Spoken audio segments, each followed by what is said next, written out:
Hey audiophile friends, just an update. I've not forgotten about my audiophile channel. I have lots to come. I'm approaching my official retirement from my career on July 31st. I am in the process of developing, designing, and experimenting with my first full range speaker that I'm designing from scratch. I'm a firm believer in full range speakers, no crossovers. And I'm coming to realize how hard and how challenging it is to design the box, to build the box, and to find the driver. And I've purchased a number of off-the-shelf drivers, and they've all been very disappointing. And I've now found one from a very uncommon source, an extremely uncommon source. Forgive.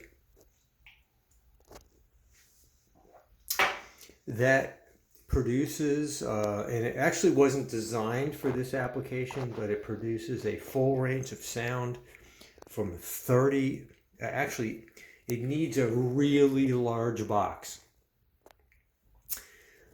but it will produce a full range of sound from 35 hertz up to about 18 kilohertz.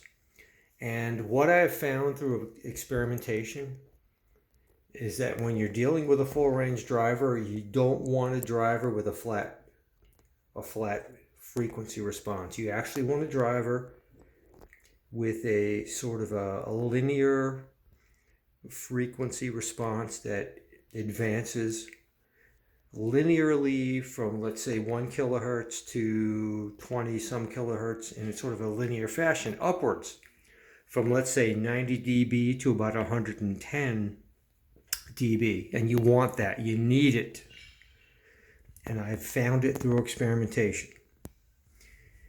If you buy a full range driver with a flat frequency response, at least I have been disappointed in the high frequencies. And this has all been through experiment. This is what I've been doing over the last couple of months. And I've come to find that speaker design is kind of an art. It's more of an art than a science. There is some science to it. I've used box design software for the teal small parameters and that sort of thing to get you started. Then you have to listen. And I have found that drivers that yield the best, flattest specifications really sound the worst. And some of the ones that, when you look at the frequency response graphs, are the most lumpy, sound the best. And I'm kind of looking at these graphs and I'm learning the art to it. And it's really, really fascinating. But the point is to design a speaker that's full range,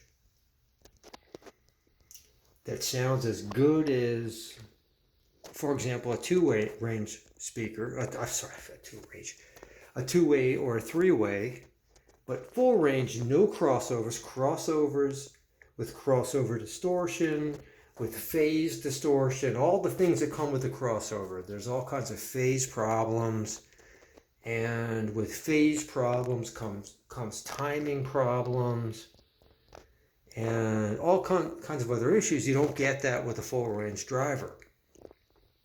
And there are all kinds of other technical issues I won't get into, mathematical issues. But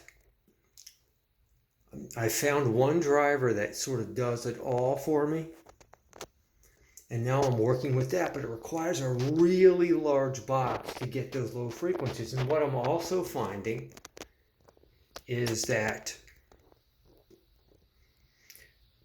low frequencies actually make the higher frequencies sound better. So when I put the same driver in a small box, and I put it into, for example, a sealed enclosure, and I have a F3 or a cutoff frequency of, let's say, 80 hertz, same driver, same high frequency response, and I do the same thing with a large box and I have an F3 or a low cutoff frequency of 35 hertz, that same driver sounds magnificently better, complemented by those low frequencies. So there's a psychological effect at work there. And it's something that a separate subwoofer can't do. A subwoofer cannot integrate the same way as a single driver. It can never do it. So after experimenting with about 7 different full range drivers off the shelf, some of the big names like Ciaz didn't do it for me.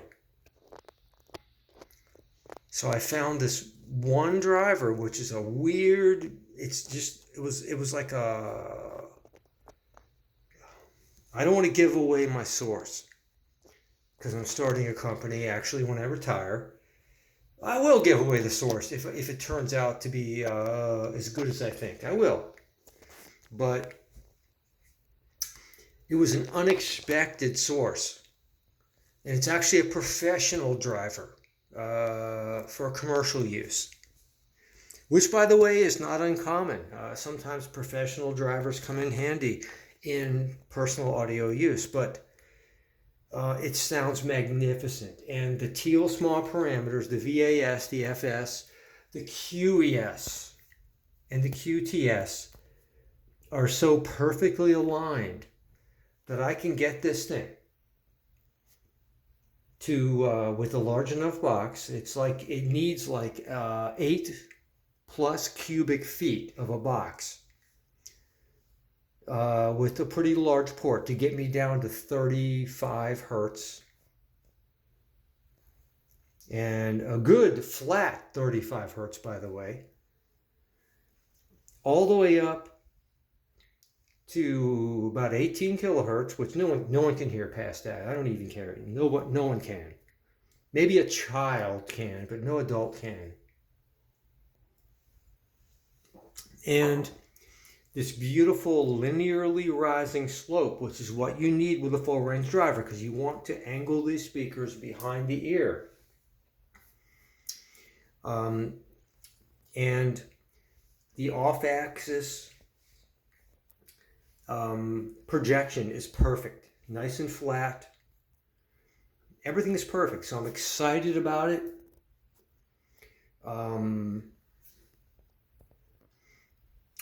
I haven't heard a full range speaker this good, and I'll be bringing it to you in the near future. And that's my goal in retirement, is to carry on audio and to bring you a exciting sound sample of this product, and I'll tell you about it. You can build your own if you want, or I'm going to make these things, onesie, twosies here and there, and sell them if you want it. If not, who cares? Anyway, Stereo Police. More content to come for those of you who enjoy it. Doesn't matter to me, but I love you guys. Stereo Police, over and out. It's been a long day. I'm still working. Retiring within a month and a half, and I'll be dedicating my retirement probably to audio. Can't wait. Love you. Over and out. Stereo Police. Ciao.